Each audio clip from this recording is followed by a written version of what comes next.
என்னோடய லைஃப் எந்த தொந்தரவும் இல்லாமல் நிம்மதியாக போயிட்டு இருந்துச்சு.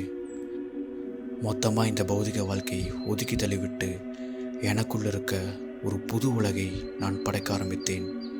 இயற்கை, காற்று, சுவாசம் என எனக்குள் இருக்கிற அந்த புது உலகை படைக்க ஆரம்பிக்கும் போது தான் என்னோட பழைய நினைவுகள் மீண்டும் என்னோட புது உலகை சுக்குநூறாக உடைத்தது.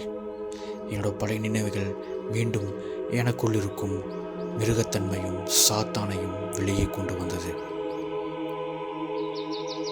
ஒருபோது அந்த நினைவுகளை நான் மறக்க மாட்டேன்.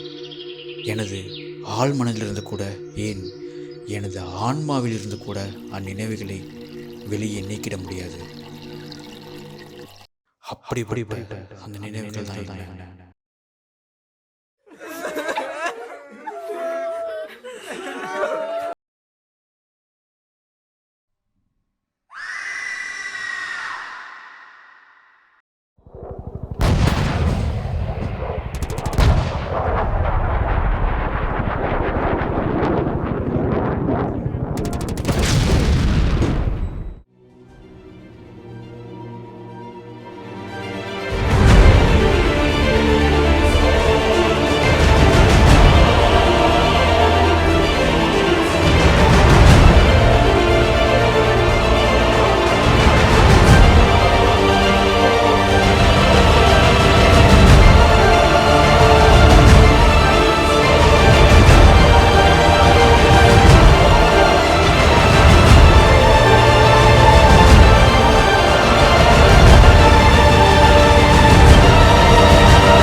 தமிழர் எல்லோரும் எங்களின் உறவினர்.